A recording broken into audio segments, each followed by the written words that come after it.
All right, let's dive right in.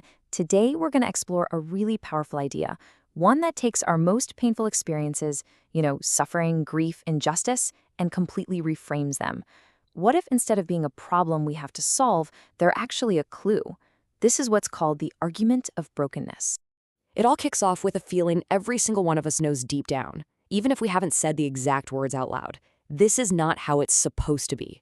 I mean, think about it. Whenever we see real tragedy, whether it's on the news or in our own lives, that's our gut reaction, isn't it? It's a totally universal human response, and it's the central mystery we're going to unpack today. So, what is actually happening inside of us when we have that reaction?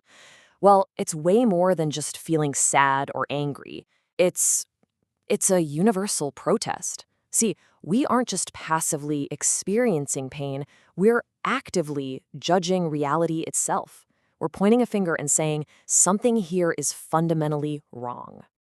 Now, this is where it gets really, really interesting. An animal, sure, it avoids pain. That's just biology, a survival instinct. It feels something that hurts and it pulls away. But we humans, we do something completely different. We interpret the pain. We make this massive leap from this hurts me to this is wrong. And that's not instinct. That's a moral judgment. Okay, so if we're making this huge judgment that the world is somehow broken, what's the logic that's even holding that up? This brings us to the core analogy of the entire argument, and it breaks it down in a way that's, well, it's just beautiful. All right, follow me on this. It's super simple, but incredibly powerful. How do you know for a fact that a line is crooked? Simple, right? You can only call it crooked because you already have a concept, a standard of what straight is. You can't possibly know what's crooked unless you have some idea of what straight looks like. Okay, now let's take that exact same undeniable logic and apply it to something way bigger, the entire world. To identify a broken world, what's your standard of whole? Seriously, where did you get that idea of how things are supposed to be? If every single thing you've ever seen or experienced in this world is flawed and imperfect, where does this perfect standard that you're judging everything against even come from? And this perfectly illustrates what the sources call the mirror principle. The idea of brokenness just can't exist by itself. It's what you'd call a derivative concept. It only gets its meaning when you compare it against a primary, more fundamental reality of wholeness. It's like a shadow. It has to be cast by something real. Okay, so if we accept this principle, it creates a fascinating puzzle, especially for a purely materialistic worldview. The idea that the physical universe is all there is. It leads to what's often called the atheist dilemma. Where on earth does this standard of wholeness actually come from? And this really lays out the two very different paths you can take. On one hand, look, if the universe is just a big cosmic accident, just atoms bouncing around randomly, well then suffering isn't wrong. It's just nature, red in tooth and claw. Our deep protest against it would just be some kind of cognitive illusion, a trick our brain is playing on us. But on the other hand, if our protest is meaningful, if our deep sense that things are broken is real, then it logically follows that the standard it's violating must also be real. So where does all this take us? Well, if our sense of brokenness is real, and it requires a real standard of wholeness to make any sense, the argument concludes that this is pointing us toward what you might call a transcendent blueprint. Let's just walk through the final steps of the logic. 1.